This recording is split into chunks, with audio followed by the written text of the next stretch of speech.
See, calling brings a nearness of Jesus. And the Pharisees don't like it, right? We saw that in the passage.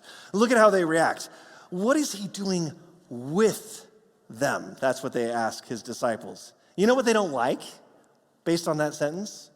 His proximity. They don't like his lack of social distancing. You and I may have learned a few things about social distancing over the last 3 years, huh? Right? We've learned more than we ever wanted to know about proximity and contamination, all because of the wonderful blessing of COVID in our lives. You see, contamination, we all know now, happens because of proximity. There were whole apps that were developed so that we could know whether or not we had come into contact with somebody with COVID, so that we would know if we were at risk of being contaminated.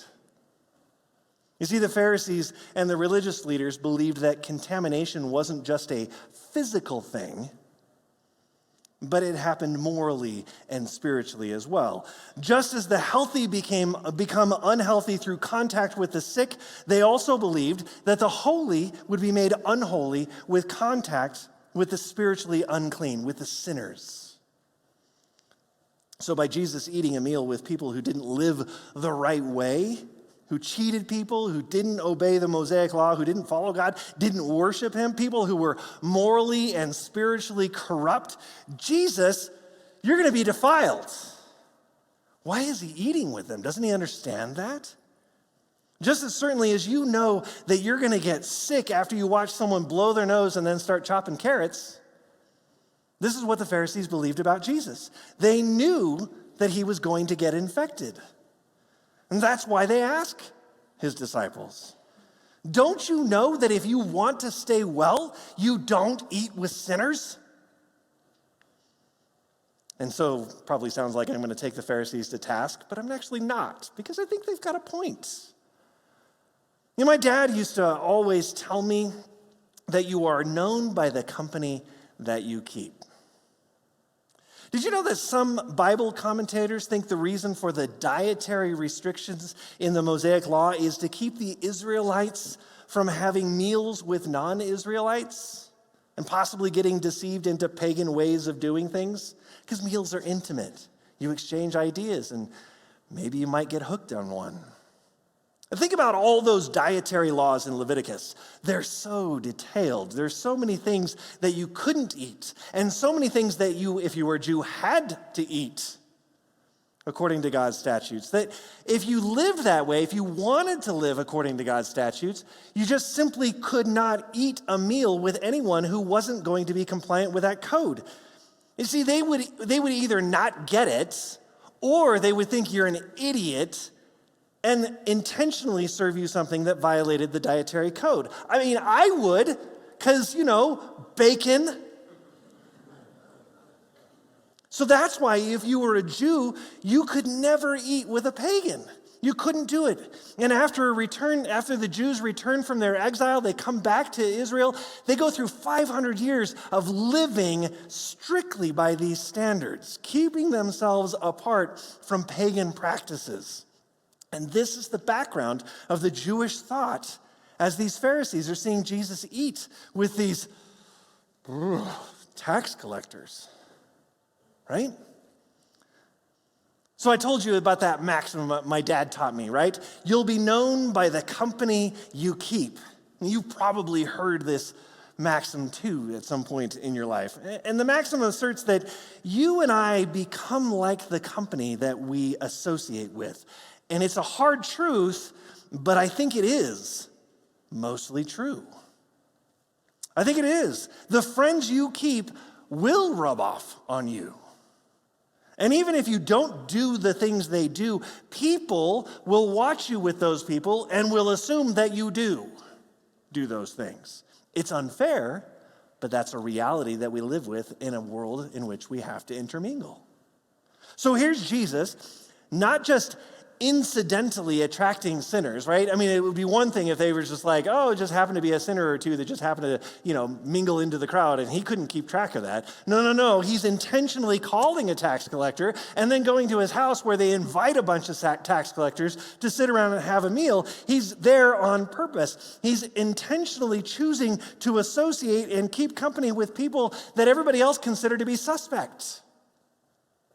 How does he expect to be seen?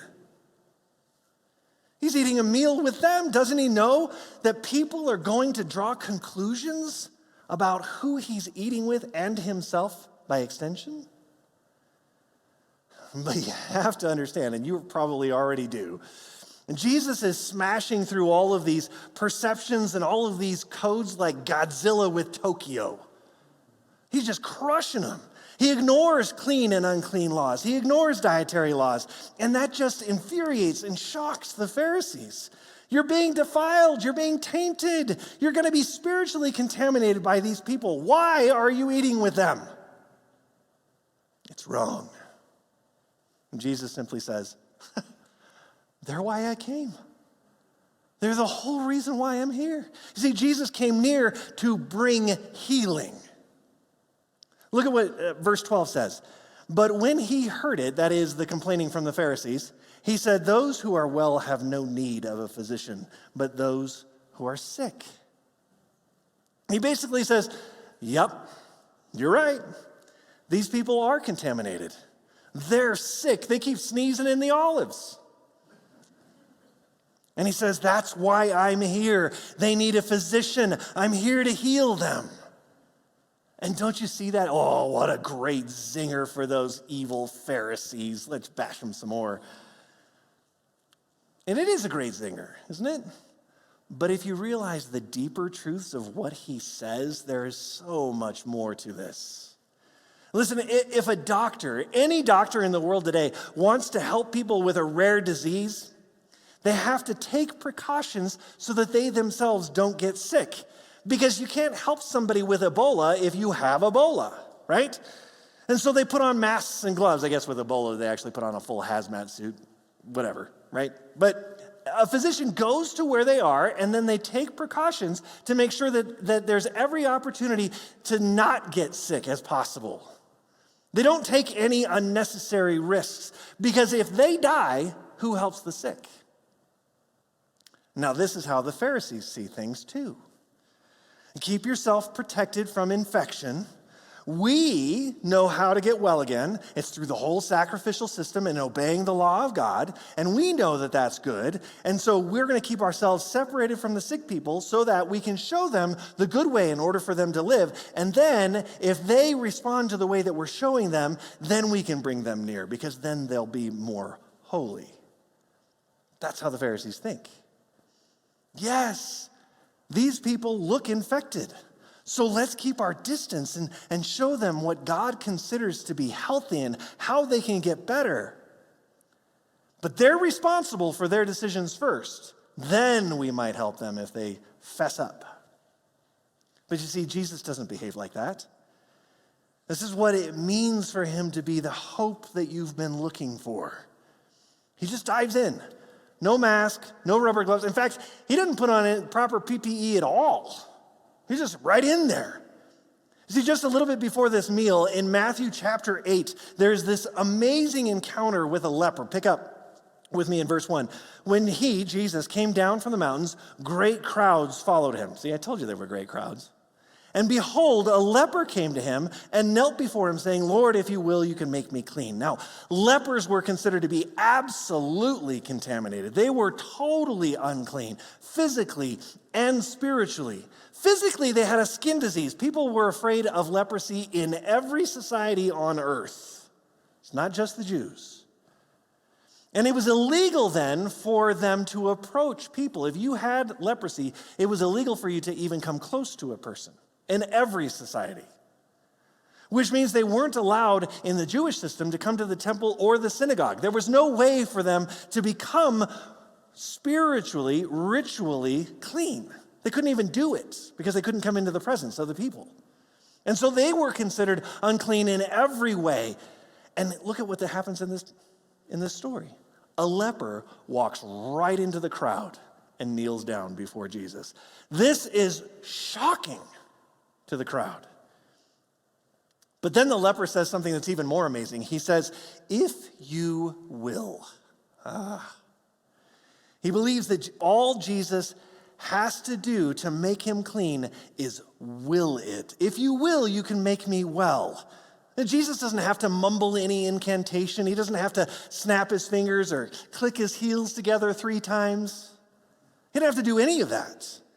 If Jesus simply wants him clean, he can make him clean, whole and healed, just by wanting it, if you will. So what does Jesus do? Look at verse 3. Jesus stretched out his hand and touched him, saying, I will be clean. He touches a leper. Now, the man just said, and you and I, we've been in church long enough, we all know this, and Jesus doesn't have to touch him. He spoke whole worlds into existence. He does not have to touch this man in order to heal him. So why does he touch the man when he doesn't have to? Because he's intentionally smashing the code. He touches the man, which is illegal, which means Jesus is supposed to go through some ceremonial cleansing process in order to be made clean again, provided he didn't get physically sick. But does he? Nope. Doesn't even bother with that. He's shattering all of the categories, all of the codes on purpose throughout all of human experience, your experience, my experience, every other human person's experience. When the infected people come into the presence of the healthy people get sick. When the dirty comes in contact with the clean, you know this if you do laundry. The dirty gets everything clean, dirty. I've never seen a dirty piece of clothing come up alongside a clean piece of clothing and suddenly the dirty clothing is clean. Right? These are the codes that we understand, the principles by which we live our lives. Certain things that just work out that way. And so this is why the healthy people have to separate themselves. The clean have to stay above the filth, so we say. This is actually how religion works.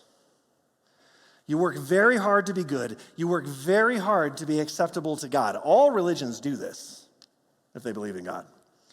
You have to stay above the filth. You have to stay away from the immoral, stay away from sin. And that includes the people who practice sin, because you'll be known by the company you keep.